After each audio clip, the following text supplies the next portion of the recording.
he's going to be muted again. He looks okay. He's good now. Did you miss me? I guess not, because we are back again, even with the music still just rolling on through. David Morassutti is here with us to talk some more Maple Leaf camp and have some fun. David, welcome back to the Offside Airwaves. I'm excited to be back. I wait for these invitations, you know? Listen, the door is always open for the Locked On Leafs crew. Careful. When you tell an Italian the door is open, we take advantage of that door being open. We don't even knock. We just come in. He's just going to find the link somehow, and he's just going to walk right into a random episode someday. That's fine. Hey, every Sunday and Wednesday we'll be going throughout the season. It's in the evening, so it's probably before your Locked On broadcast. You can use us as the warm-up, the pregame, if you will, to get yourself ready for your show. Yeah, now we're back to 5 days a week. It's like, love this team. 5 days a week. There's a lot of people that do it 5 days a week, so I can't complain. I was going to say, David, it's a 24-hour thing if you're a Leafs fan. Come on, 24 hours, 7 days a week. What are we doing 24. We're going to find extra reasons to make it longer than 24 hours in a day. That's fair. Some days as a Leaf fan, it feels like it's longer. I want to get your initial gut reaction to camp so far. There's been some things thrown out there that, hey, as Leaf fans, we've thought about or haven't thought about or said, whoa, hold on a minute here. You got Brad Treliving saying, hey, this defense it's underrated, folks. It's underrated. I think people need to give it some time to come together and figure itself out and all this good stuff. And we all were like, well, hold on. I think we need one more bona fide name. And then there's William Nylander. Hey, at center. We'll talk about him in just a minute. But what are your initial things to start out here at camp? Yeah, I mean, it's like you try to figure out where the pieces are going in the puzzle, but a lot of it, you can kind of already figure it out for yourself, like who's going to be on the top pairing. Well, I mean, you look at the options. You're not putting John Klingberg and Morgan Reilly on the ice together at 5-on-5 unless you need a goal, right? Like, and if you're putting them out there all the time at 5-on-5, that's a little bit of a problem together. So, like, you already know, like, Sheldon Keefe is one where he will try things, but to a degree of sanity, right? So you can already guess where certain things were going. Then they throw the William Nylander playing center curveball that kind of just like, we're gonna do this again, okay? let's do this all over again. I'm ready for that ride again. And then you try to figure out also the cap shenanigans they're gonna have to go through to even make this roster even qualify for the season, right? So there's just so many things you have to figure out as training camp goes along. But then you hear, Brad Treliving's obviously probably the best support. Like he's trying to bring that Kyle Dubas mantra of he's going to support this team no matter what people say. You know what? 2 days before, like a week before, Ray Ferraro said this isn't a defense that's going to win the cup. And then Brad Treliving's like, no, I think our defense is pretty underrated. I think he understands that what's being said in the media about his team. And he's willing to kind of, throw some cold water on it. Yeah, right. He's going to throw cold water. He is like, if people are upset with Kyle Dubas leaving, one thing you will never be upset about with Brad Treliving is he will go to bat for this team, just like Kyle Dubas did. So I think a lot of Leafs fans should be at least happy about that. But it's also like, Brad, we just saw, the teams that went to the Stanley Cup final. Well, maybe Florida's defense is a little different than Vegas's defense, as we found out. But you saw what the Golden Knights, that blue line that they had, albeit not salary cap compliant, what they were able to do and how that team was put together. And then you stack it up with what the Leafs are going into the season with, and you're just like, I don't know about that one, Chief. I don't know about that one. That's very true. I mean, there's a lot of things that can shake out between here and the deadline, obviously. But I will beat this drum. And Clark, you know me when it comes to my drum beating throughout the season. Either I get what I want or something happens the way that I want. Hello, Matthew Knies on the penalty kill today. Said that last show with Terry Koshan, and he was out there. David Camp starting in overtime. Said that was a smart thing to try, and it came to fruition. We can go down the list, but this one is going to be, for me, is Jake McCabe guys, Mine we was have not Jake had him. McCabe before they traded for it. You remember, James? I was You calling were, for listen, Jake you McCabe. were. That was But me. what I'm trying to tell everybody now is because people are just like, oh, this defense. We have not seen a full season of Jake McCabe with the Toronto Maple Leafs in this system. He has the speed. He can hit. He does block shots. He does have a little bit of an edgier kind of play than people give him credit for. And when he was with Chicago, Chicago was not a great team. So obviously he's not going to look great. When he was with Buffalo and coming through, looked a lot better there when that team was kind of on the rise, so to speak. And he was one of the better players on that squad. Now with the Maple Leafs, he doesn't have to be a standout defenseman. He just needs to be a steady defenseman, which he can be a steady stay-at-home physical guy and let Klingberg wheel and deal. But you get him for a full year, full ride with the Maple Leafs, and a lot of people are already kind of writing him off because of just a small sample size of last year. Let this guy become what he can become for the Toronto Maple Leafs in this system, and I think you will be pleasantly surprised. The pair that worries me is Giordano and Liljegren, because Liljegren has to step his game up significantly to make that bottom pair look good, and Giordano needs to have nights off, which he doesn't like to take apparently, to be effective towards the end of the season. But guys, a full season of Jake McCabe, yes, sir, sign me up.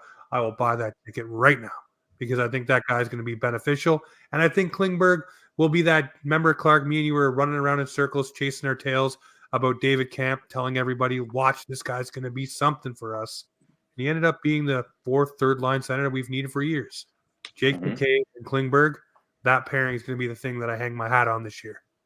Talking about third line centers in quotations, I do truly think that maybe it's because it's his contract year that not only for him but they're trying to prove that he can play both. But my initial thought was Nylander might go to center to play the second line so that maybe John Tavares can take a break because he is slowing down, to be honest. David, I want to get your thoughts. Do you think that Nylander's going to permanently stay at center, or where do you think that he's going to play during this season? Yeah, I kind of had this discussion with myself on the podcast where it's like, what's the real reason for putting Nylander at center? Is it to have the, three scoring lines, right? Make your third line, not just a line you throw out there to eat minutes, but actually be effective? Or are we setting ourselves up to seeing Nylander finally transition to a center because Sheldon Keefe has always believed that William Nylander is a center? Like, you hear Sheldon Keefe talk about it. He's talking this into existence to himself more than to everybody else, right? And so, like, I prefer, and what we saw in the playoffs with Ryan O'Reilly at third line center made this Leafs team that much tougher to go up against, right? Oh, yeah. Mm-hmm. When they loaded things up in the top six, it just didn't work as well. That's why I think the third line center role actually should work for Nylander if they, insulate him with the right players, right? I understand that Tavares is slowing down and things like that, but the guy still put up 80 points. 80 and 80 last year, point per game player. True that. Right? I know a lot of people are down on Tavares, my co-host especially. We had a nice little talk about that in one of our last episodes, but I think, again, it's also the players you put him with. I always said that Tavares and Marner were a better fit for each other, in my opinion. I thought they always worked better together because Austin Matthews, as much as he loves playing with Mitch Marner, he compliments everybody. Yeah, exactly, right? Like Cal Yarncroke looked that's what I was going to say. Amazing with them, right? Yeah. They put William Nylander back with Matthews and it worked out, right? Like, I'm more concerned about, making John Tavares better. It's the center that he can be, and that was always with Marner there. Now, is there another player that could do that? They're going to try Matthew Knies potentially there, or a mix of other guys. I'm more concerned about the second line than I am about Nylander, because Nylander can get those not even shelter minutes. He's going to get the better offerings of the matchups, right? Especially, the Leafs love their matchups. That's always been their thing. I think what we saw in the playoffs last year, I think Sheldon Keefe saw a little bit of that, and he wants to give that another go. And they should give it a go, because you don't really have many great options for third line center. You don't. Right? Max Domi. Yeah, we're talking about like Pontus Holmberg or, who's it going to be? So what Marley's going to fill that role. So if you do put that player there, if you put Nylander there, even I think they got a taste of Ryan O'Reilly at third C. And even if you put John Tavares at third C, eventually, maybe not this season or maybe throughout this season, it just makes teams have to game plan against you differently. And what do the Leafs have a surplus in? They have a surplus in wingers who can definitely fill out the rest of that lineup. Not only just any type of wingers, though, skilled guys. Hello, Nick Robertson. Hello, Matthew Knies, Bertuzzi. Go down the list. Domi. They got all kinds of guys now that can really fill out those lines and really make it a headache for other teams. And oh, by the way, why not just throw out, a big line here and there when you need a goal? Matthews, Marner, Tavares, Matthew, Marner's, Nylander, and you still have a center that can take a second line role and take a run at it after you've stacked up a line and still make teams have to defend that as well. So, yeah, I think it's high time. And I think they got a taste of it last year, David, and they loved the fact that they had that third line depth option for another line you could throw out that can get you points. And I really think, I don't care what anybody says, Tavares is still a top talent. 80 points in 80 games. And he's 14 pounds lighter this year or whatever. Yeah, I know. He he said that in a press conference. He's skinnied up. All right. Listen, he's going to be flying around the ice. Paul Matheson's going to be trying to catch him flying. Listen, he's going to be whatever he's going to be for the Maple Leafs. Second or third line center, doesn't matter. He's going to put up points, put him with guys, put him with somebody you can play with some speed. Put him with Robertson and Knies. There you go. And then make your second line, Domi, Yarncroke, Nylander, like they had today. And just make it work. Or Sam Lafferty, for crying out loud. I don't know. He's got speed too, I guess. But top six forward, Sam Lafferty. Listen, hey, you know what?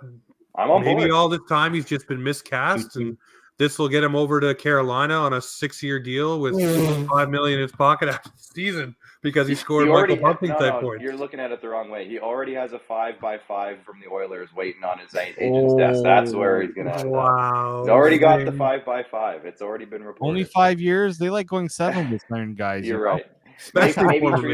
Maybe Tree Living will sign him to 8 years and get a pick back this time, like he didn't do with Hyman that time. He didn't do it. Dubas, you know what I meant. You got the joke. But David, let's look at the penalty kill. We were just talking about this with how good the penalty kill was a couple of years ago. Last year was a bit of a step back. Not that it was bad, but numbers wise, they were middle of the road in terms of numbers. There's all this talk about who's going to be on the penalty kill this year because obviously Kerfoot's gone and some of the other guys who have kind of filled that role are now not here, or not in Toronto, I should say. I'm not in Toronto. I'm in Saskatchewan, so I'm not. They're not here either. But Austin Matthews, the quotes at the press conferences today was, I think it was Sheldon Keefe, or maybe Tree Living even said something about it in his, but he's one of the best players in the world. You just want him on the ice as much as you can. And Keefe kind of said that, but then also backed it up by saying, we haven't done it in the past because we want him out there that first shift after the penalty kill when the other team's not so good players are on the ice and he can take advantage of it. I get it all. But he is a very good player. We've seen him develop in front of our eyes. Matthew Knies is seemingly a responsible player, but we don't know enough about him yet. I mean, hopefully we get to know a lot about him this year.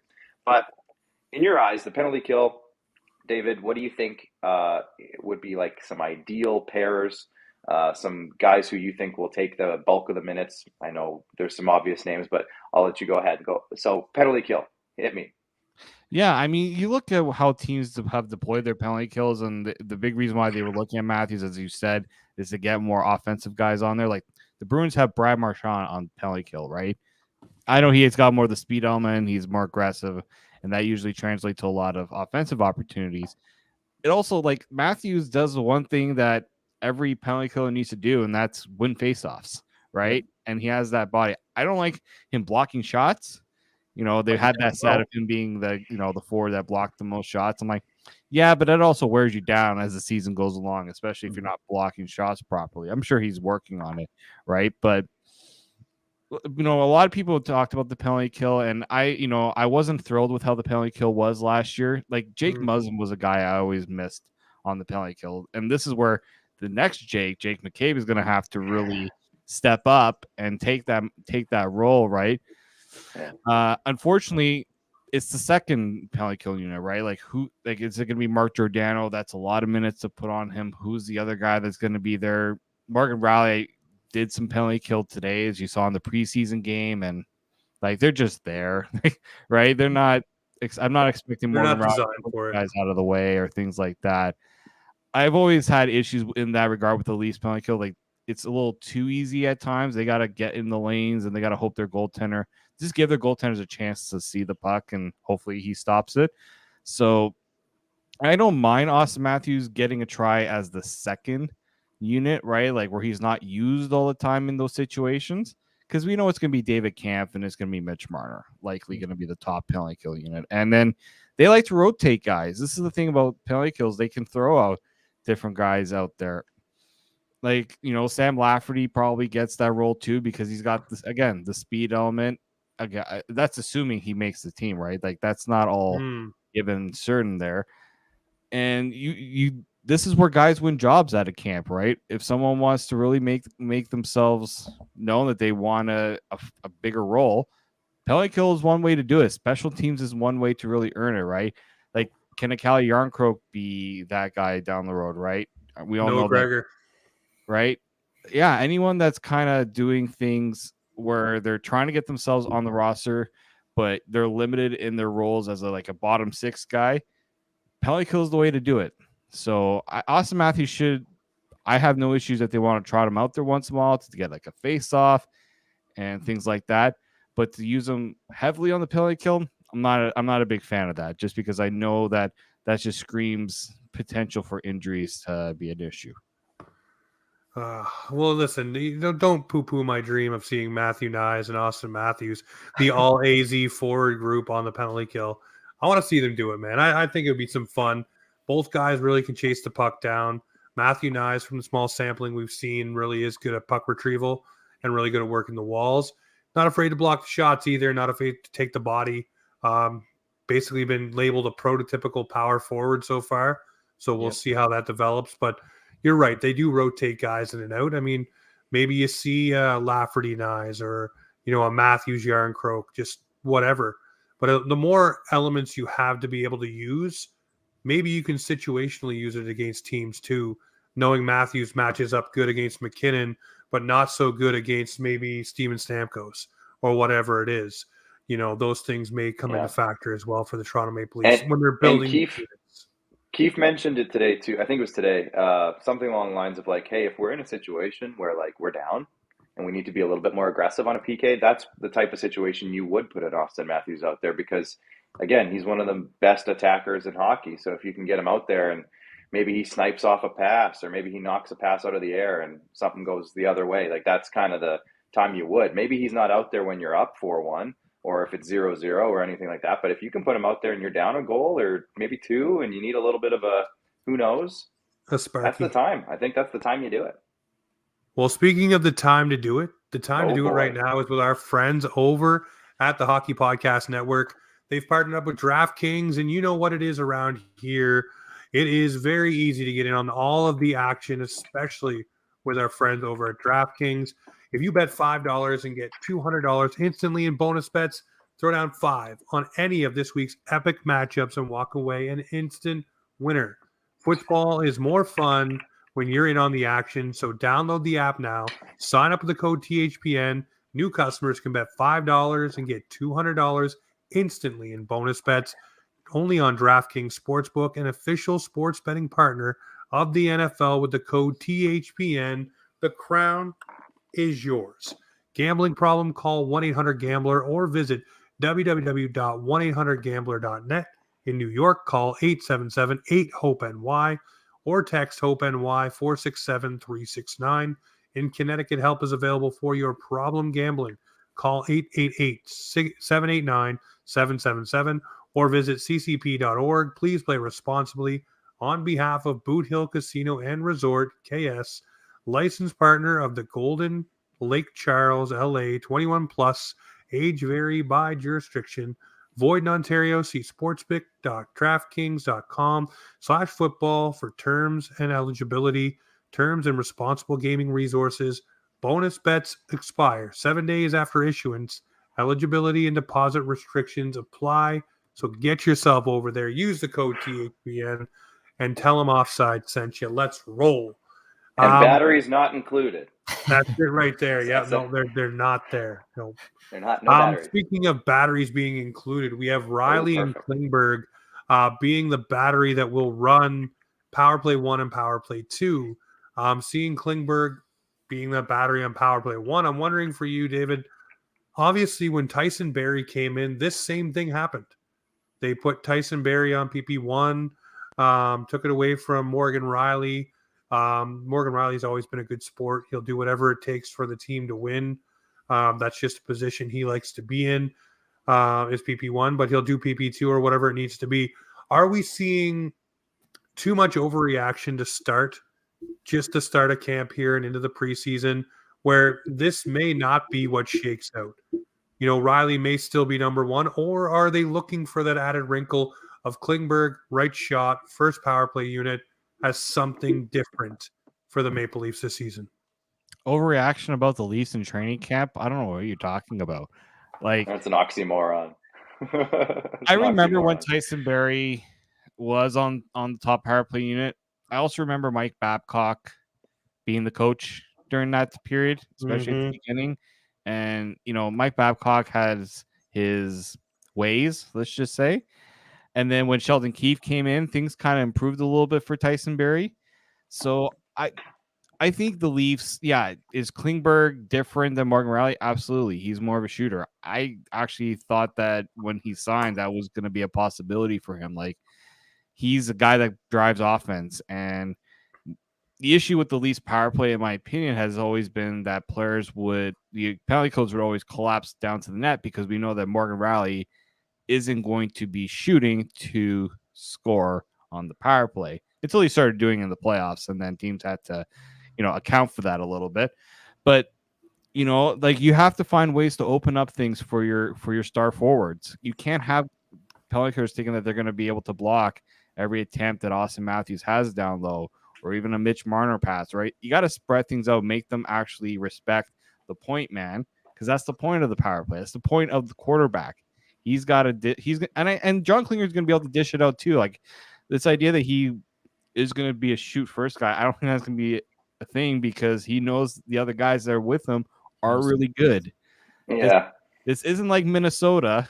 Okay, yeah, Anaheim had some decent players, but not like what the Leafs have, right? This is he's got like 160 goals standing 20 feet away from him at any time. Yeah, right. So, like, and it just it makes him so, like, I think of it like almost like the John Carlson in Washington. Like, you had to respect John Carlson even though you had Ovechkin on the other side. Yep, that's just the way. That's how a good power play is supposed to operate. And now with the Oilers, like, how much better that Oilers power play got. Funny enough, when Tyson Barrie left, and it was Bouchard at the point, because Bouchard has a shot that you had to respect, right? Mm-hmm. And then he could then eventually say, you know what, I'm not going to shoot. I'm going to give it to McDavid. Oh, McDavid does one. He's going to give it to Draisaitl. That's how you run a very lethal power play. And how many times I've seen the Leafs power play not take advantage, right? It'll also be nice if they can get a 5-on-3 once in a while. They did today, and I was cheering for that in the preseason. Like, yes, things are changing finally, but like, that's where I see that happening. I think they're going to give, again, Sheldon Keefe will give Klingberg his opportunities. If it's like historically bad power play, then they're going to they can go back to what's worked for them in the past. So I say you got to change things up once in a while. Things have always get too stagnant sometimes with the Leafs. So embrace something different, everyone. Embrace the change. That's it. Embrace it. Yeah, the quote today was like, we have a large enough sample size. I think it was Keefe. Of what Morgan Reilly looks like as our power play quarterback. We don't have any sample size of what John Klingberg looks like as our power play quarterback. So we want to give him a chance. And I said this with Kyle Cushman last episode, but Morgan Reilly said today, if John Klingberg makes our power play better, great. And, like I said, it's the leadership that Morgan Reilly has, because he's capable of stepping aside if there's something else there. And, I'm looking forward to it. I want to see it happen. Like, I always say, Morgan Reilly is the captain without the letter on his jersey. That is so true. That is so true. That's who I wanted to be captain when the vacancy was there, but JT's not a bad second choice. Stuff happens. David, I know that we have some cap issues. Of course, we're Toronto and we have star players. where do you see Lafferty in this lineup, if you do at all? Do you think that he is somebody that might have to be put on waivers? Or I know that you can't predict an injury to happen and that person gets put on LTIR for cap compliancy. But do you think that Lafferty has a job in this top 9 or just the forward group itself? Yeah, what are your thoughts on that? I'd like to see Lafferty in the top 9 because, you know, when you have a guy making over $1 million in the fourth line, okay, sorry, Ryan Reeves, all aside, like I just think Lafferty, to use him properly, he's got to be in those positions where he's actually playing, right? Yeah. And using that speed, his speed, like it showed in the playoffs just how good Sam Lafferty can be when he's used in positive situations. True. Right? I understand it was rough when he first got here, but it takes time to adjust. But if they at least can get him that defined role to start camp, yeah. But then if other guys are playing better, hey, this is a business, right? Like, I understand you don't want to lose guys for nothing, but if other players, if other forwards are better, and it's Lafferty that's got to be the guy that goes, it's a good chunk of change that you can get off the cap, whether it's by waiving or trading. Right, like you don't necessarily just have to put them on waivers. If team has a need and they like a Sam Lafferty, sure, they can make a deal work that way. But yeah, the issues with the cap is like I've done so many of those cap friendly tools to see how exactly this can work, the different combinations, and it's going to be interesting to see which direction the Leafs go in that regard. I think like finding depth that's cheaper would certainly help in that regard. And I'm sure that's why Lafferty's name has come up, because if you're putting a lot of money on your fourth line with Camp, Lafferty, and Reeves, God, that's a really expensive fourth line, right? Yeah. That's why I think they're giving Lafferty that chance right now with John Tavares, because, hey, we see a little more than you than a fourth liner. That's clearly what they're telling him right now. Yep. Mm-hmm. And I think too, like balance is so important in the lineup as well. And if you're gonna commit to this whole Nylander third line center or wherever you put him in the lineup, I think balancing that and knowing in the past that John Tavares has carried guys to multiple $1 million contracts like Matt Molson and those guys in the past. I think Sam Lafferty is a great candidate, and I think you need a little bit of speed with John. So anytime you can put a guy like Lafferty out with a Tavares, I think, like you said, maybe they see more than some others do, and I don't hate it. And like you said, they can always change it. They can change it anytime they want. Like when they had the injuries last year and they had to move the lineup around, Lafferty and Nylander formed a line together, right? Like they had to throw Lafferty into that top role, top 6 role, and it worked, right? Mm-hmm. For a little bit, right? Until they eventually made more changes. But like there's glimpses to say that it could work, but I guess at the same time, like, no, it could not work. You don't know until you try. This is the trying season, right? This is where you try everything and hope something sticks. Yep. 100%. Well, talking about guys that we hope stick, we hope that the waiver wire doesn't claim another victim and we get Jones and Woll both to stick with the Toronto Maple Leafs in some capacity. Now, I'm wondering for you, I'm a big Woll fan. You know this. Everybody on this podcast and who's ever listened to this knows this. I've been beating this drum for the past couple of years with Joe Woll. I thought he was ready to be here. I think he should be here. I think he's proven he deserves to be here. But with Jones coming in and 27 wins in his back pocket and other teams probably sniffing around to grab that, how do the Maple Leafs navigate these waters knowing they want Jones to be their third string goalie if Samsonov or Woll gets hurt? And for you, is it Woll or Jones, or is it just strictly Woll?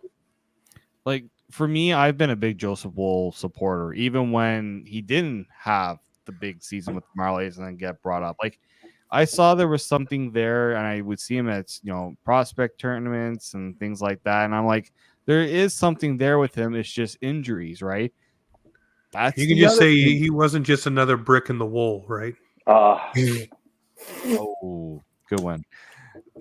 But like for me, it's like you don't need to make that Martin Jones decision right now. Injuries happen, right? Yep. We know that one of these goalies, knock on wood, it doesn't happen, but one of these goalies could go down, and then guess what? Martin Jones, you're up, right? Yep.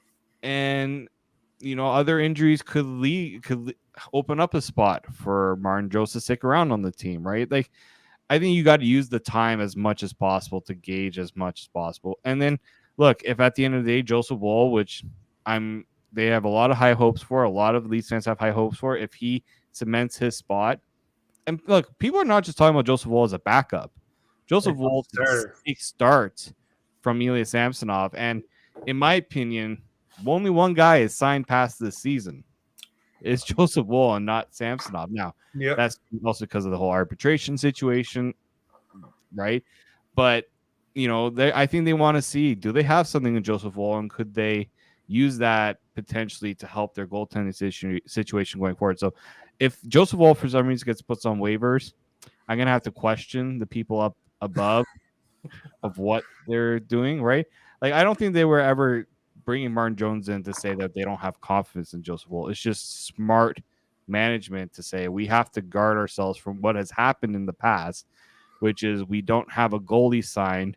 We have to now sign a goaltender from the AHL to even just be a backup. Yeah, I remember Seth Petrzelli, come on down. So, and the depth in the Marlies and down below is very inexperienced, right? That's why Martin Jones is here. If they had somebody more experienced, ready to battle for a third goaltender job, they wouldn't have signed Martin Jones. So, I think right now the plan should be take your time, evaluate everything, see what happens during camp. I expect Joseph Woll to be the guy that takes that backup role. And then with Martin Jones, if you lose him on waivers, it's unfortunate, but it's also your third goaltender, right? This isn't like where you lost your backup goaltender 1 year and I'm trying to remember, was it Curtis McElhinney that we lost on waivers? McElhinney, was it McElhinney, Dell? And there's what's the other guy? Well, Dell, I don't even. That's water under the bridge. That's okay. That didn't really pan out for. That worked out great, actually. Yeah. It didn't work out too bad in that regard. But like, it's not like you're losing a true backup like they did when they lost Curtis McElhinney, and they were like, now we're kind of wishing we had kept him. I think it was it Garrett Sparks that they chose over him? Yep. That was the Garrett Sparks had a beautiful year in the AHL, though. Like, I mean, in fairness, Same kind of talking we're having with Joe Woll right now, where Joe Woll had a great year in the AHL. You're like, oh, well, we should take this young guy because he's probably going to be something. And Garrett Sparks was like, no, I'm not. Sorry. Right. Yeah. And like Joe Woll played playoff games for you last year, and he kept your playoffs alive when you lost starting goaltender, right? I think it counts for something as well. Absolutely. Yeah. And his numbers were fantastic in the NHL as well as the AHL. So I think that also adds to his resume. But let's talk about a guy that we have talked about on the show a little bit here coming into this camp and everything, and Nick Robertson. And I'm on the record saying I think he could potentially be a bit of an X factor, not necessarily the X factor, but a bit of an X factor, just in terms of, again, cheap, controllable player who has skill and has shown promise to be something. And if he can take one of those roster spots and save you $300,000-$400,000 over somebody else, maybe that's the way to go. But we still don't know Nick Robertson. I mean, he's never had the chance because of injury, and we talked about it last episode. But he's still just barely 22 years old, and I think a lot of people, just because we've been talking about him every day for the last 4 years, it seems like he's a lot older, but he's still only just 22. So, David, I guess what's your outlook and perspective on the Nick Robertson fit in this franchise? Yeah, it's a tough one for him because it's always been injuries for him. It's never some of it has been play, but he's also just so young. How can you some players take a little longer to develop. He's didn't have the size, and I feel like when I read that interview or the article that was done in The Athletic about him, where he used some very not so great language, like, Nick, let's get that in check, okay? But what I saw there was I think he finally realized he needed to take that pressure off himself to be that top prospect that, prove yourself. He has to prove himself for sure, but I think there was added pressure on him to always give 110%. Yep. Right? Like, they've told him before in practices, you need to dial it down just a tad, right? Like that's been said about him. I think Haley I Wickenheiser didn't know. told him the same thing too. Jeez. Like you're She's a doctor, so she would know. yeah, you should listen to your doctor, right? Like they always I say remember that. a couple of years ago too. He was drilling. He wasn't even at his first camp yet. He'd just been drafted, but he was hitting up all the Leaf strength and conditioning coaches, getting them to send him plans so he could use them in California throughout a summer instead of taking time to rest, heal, and re-energize a little bit. They told him, take your foot off the gas. Just take a minute here and just you'll come to camp and we'll show you these things. You don't need them right now. And he just every day was after them until they finally caved. And I think he was one of the prospects that got the Leafs in trouble when they were having guys using the facilities, right? And the Yep. Leafs got a little trouble. Pretty sure he was one of those guys because he never wanted to leave the facility. I think a lot of the pressure, though, does come from, not only being in Toronto, but like his brother has lived up to quite the hype, and he doesn't have his height, to be honest. I feel bad for the poor guy because he got the better Leaf team. fans about the beginning of last year, though, that the hype was real at that point when he scored those overtime goals. It's true. Yeah, no. Right? Like there is some of that too, I do think. And when you're touted as such a high prospect, that comes with that expectation. And so he puts it on himself. And I have no problem with a guy that wants to exceed those expectations, but you have to follow the people so that are gonna have your best interest at hand, right? True. So I would love to see him make the Leafs have to make a very tough decision when it comes to the final rosters because you need game breakers, you need dynamic players. I don't always say you need the biggest guys because the Leafs have added size, right? Like they've got guys who have size. This is not a small team by any stretch of the imagination. I understand that they always draft small players, but we see the potential that he has. Now, will I be disappointed if he doesn't make the roster? A little bit, but at the same time, he's waiver eligible, right? I'm not worried about losing a Nick Robertson, right? It wouldn't be the worst thing if he goes to the Marlies, plays a lot of minutes, has that desire to get himself up there. And we know sometimes it's not a long wait sometimes for these players, A player could struggle, get put on waivers. Nick Robertson, you're now up, right? If a Sam Lafferty really struggles, and hey, Nick Robertson, that might be your opportunity to step on up, right? I think, he definitely sees that the organization still has high hopes for him. I liked what Brad Living had to say because when a new GM comes in, they didn't draft the guy, so they don't have that attachment to that player. So I do like that Brad Living, I think gave him that assurance and say, we still have high hopes in this player. They see the talent. They see the age.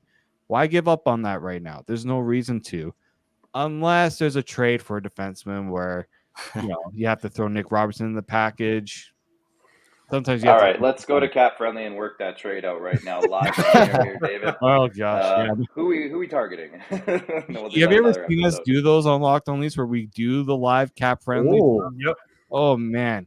Mike puts me through the ringer sometimes where I have to, but he's a master at Cap Friendly. I'll tell you that. Well, me and him would be friends. But I do want to see Nick Robertson put his best foot forward to make this team and make a very tough decision because he's a guy that I've always had faith in. I saw it when he was drafted, had that really good year in the OHL. Yep. Like there's that different expectations when you're drafted by the Leafs and then you're in the OHL. More people are now looking at what you're doing, right? And that didn't hurt his stock at all. So I think he understands the pressure, but I think he thrives with that pressure too. And the opportunity is there too. If they're going to be running those three centers down the middle, I mean, he would fit well with. Obviously, your first line is probably pretty much penciled in, but Tavares, Nylander, put Robertson there for the speed aspect. We talked about John Tavares maybe needing a speedy winger. We talked about Lafferty's foot speed, but Robertson does have that. Then you pair it up maybe with a Knies, a guy who can really dig for the puck, and maybe you got something there, some found goal on a cheap contract too. So I don't know, man. I want to see Nick Robertson do well. The injuries, man, it just seems to be a freak injury after freak injury, and this guy just can't get his footing. So maybe this is it. He said he bulked up. He said he's stronger.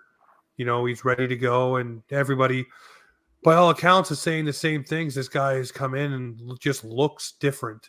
So, and his shot looks good too. by the way. Saw those videos. Well, that was popping never up. an issue. Yeah. Yeah. No, but I mean, just seeing it, right, where he had that shoulder injury, you Yeah. want to see the velocity coming off that stick, and it doesn't look like he's lost an inch of that. If anything, he's gained. So, I don't know, man. Nick Robertson, make the damn team.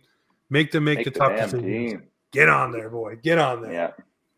With the thought of playing 3 talented centers, we need some more depth on the wings, and I don't know if Noah Gregor is necessarily the answer to those questions, but we were talking about Nick Robertson. What are your thoughts about a couple of the depth signings? I know that we had PTOs. Simon Benoit, I do believe so, the PTOs and everything. Do you see anybody that is on PTOs or in the depth trying to make the conversation difficult on the team come lineup decision? Well, sorry to say for Dylan Gambrell, I'm sorry, I don't see him being that guy. I mean, right now it seems like Noah Gregor has just supplanted him on the just in that hearing how Brad Treliving and Sheldon Keefe had talked about him even just before camp started, right? He's got the Zach Aston Reese allure right now, like last year. And like even the Locked On Sharks host kind of told me that it's a guy who got a little unlucky. And we know some players when they're unlucky and they come to the Leafs, lucky change a little bit, especially when you play with some better players, right? So I think there is a bit of that Zach Aston Reese with Gregor there.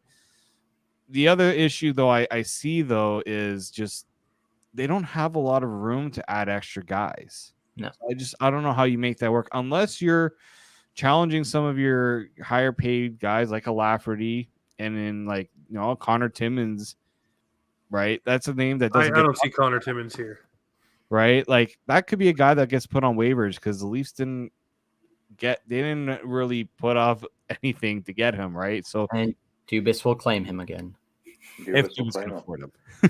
Well, right. Unfortunately, not everyone can go shopping in the waiver market. Maybe Arizona will claim him back just because. I mean, that would just be cruel, but I mean, it's poor just, guy.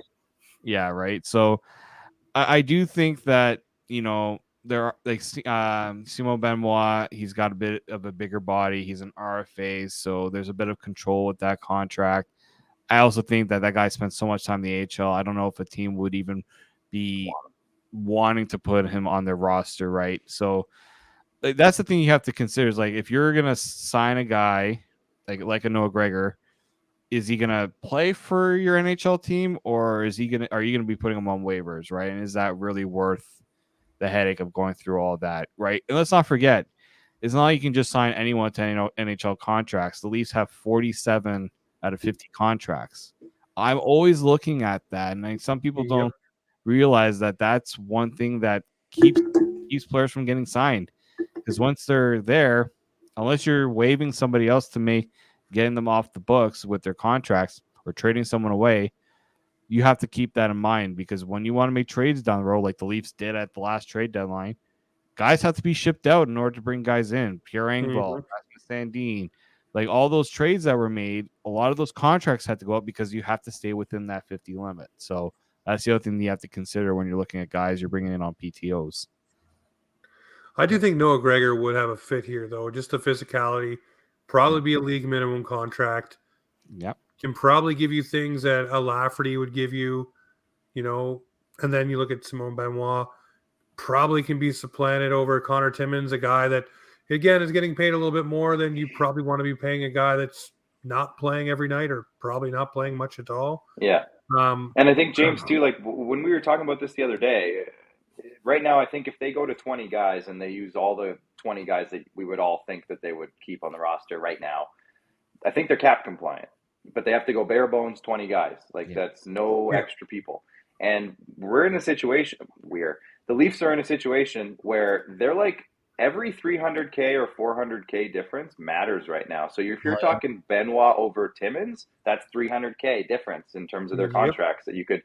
And if you're talking Lafferty and Gregor, that's 450, something like that. So you're talking 750K between those two guys. Like that's extra a player. body. That's an extra body. So, and potentially 2 extra bodies, depending on how you look at it. So, I mean, that's kind of the situation that and I mean, it's Brandon Pridham. Are we worried? Like, what? No, Are we worried?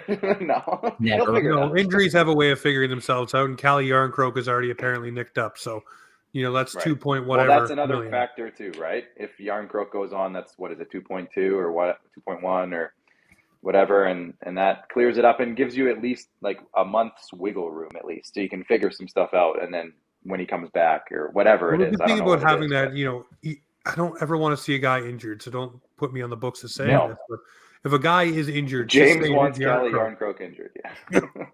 Yeah, Aaron's, Name of I the don't want episode. you injured, buddy. I really I know like a what few you guys did. that can make that happen if you want. Say the word. Oh, we're getting in trouble. Jesus. But what I'm saying is, if Yarncroke goes on there, the good thing about that is, the silver lining, if you will, is other teams will have to make their moves.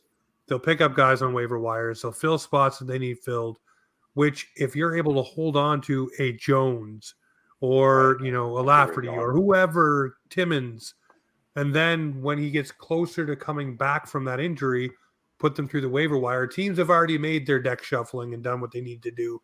So it may be a little bit better of a time slipping them through, opposed to right when everybody's doing it. Everybody's like, "Oh, this is the pick of the litter. Like, what are we going to get today?" We're shopping. Yeah, a with lot our less list, people we want get a couple claimed guys. on day 2 of waivers than they do on day 1 of waivers usually. Yeah. Well, I'm just saying, but even still with Yarncroke, even if he's out for 2 weeks to start the season, that's 2 Right. weeks later in, right? So also, Yeah. I guess other teams could have injuries in that time, but I'm just saying it might be better for the Leafs to get some guys through like a Jones and etc. Right? Sure. And you also have to think which teams would actually likely make a claim, right? There's a lot of teams that, have cap space, but are they going to waste that cap space on? Like when you're looking at a Connor Timmins, it's not a 1-year deal. This is a 2-year deal. He is an RFA at the end of it too. So, teams have to keep that in mind. You're gonna commit to that player for 2 years, along when you're making that waiver claim. Things like that do take into account. Salary cap is going up. I get that, but salary cap isn't going up this year. All right. Yeah, it is what it is now. Yeah. Yeah. Teams are less likely to make certain moves because they want to save themselves for later in the season. Some of these teams that have the cap space, they want to keep that cap space if they want to, make some moves and help other teams and get some assets in return. That's true. That's true. One guy I think that will be on the move if Tampa Bay doesn't make the playoffs, Steven Stamkos. Putting that out there now. There seems to be a lot of friction between Stamkos and that organization. So speaking of players possibly on the move, if Tampa's not doing so hot, maybe Stammer goes somewhere else. What was Ryan O'Reilly's contract last year? 7.5? What did Ryan O'Reilly make? 8.5, double retained. How much money do the Leafs need to add Stamkos at the deadline? Okay, I'll figure it out. We'll get there. Could you imagine Stamkos just being like, "Yeah, I want out and I'm going to Toronto. I'm going to help those guys beat the Toronto." Yeah. I actually I don't know if Stamkos even has like a no move clause because that he does have a no move clause. So if that becomes a thing, he could dictate exactly where he wants to go. The right-handed shot 1T that we need on the power play, please, please sign me up for that. Also, hey, Stamkos helped the Lightning out with his contract. It also makes them a little easier to trade if you're doing some retentions as well. Mm-hmm. Yeah. Mm-hmm. Man, just the spinning. Hey, man, I think the window is closing in Tampa, in my opinion. Boston's as well, with just the forward group anyways. Their defense and goalies are good. But, I think the Leafs, again, have a good opportunity here for first in the Atlantic. And let's play the Pittsburgh Penguins round 1 and just have some fun, right? James, I hope you know with what you just said that the Lightning are going to go on another three-peat or something like that just because you said that. Andre Vasilevsky's just be like, you forgot to belt me. He's just like in his mask and he's just like, what did he say? He's just crazy eyeing me. Yeah. Listen, I said that about the Boston Bruins last year. I said they were done.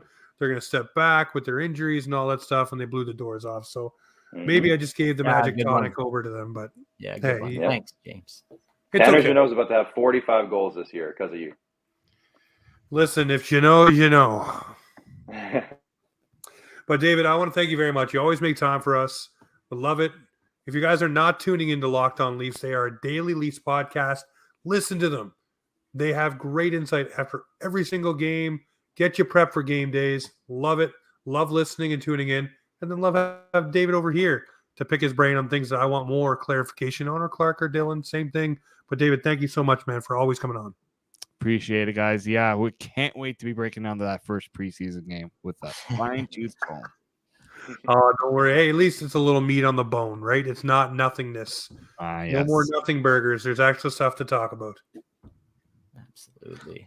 All right, well, ladies and gentlemen, you know what this is right here. This is Offside Hockey Talk, where the Maple Leafs and hockey come to talk.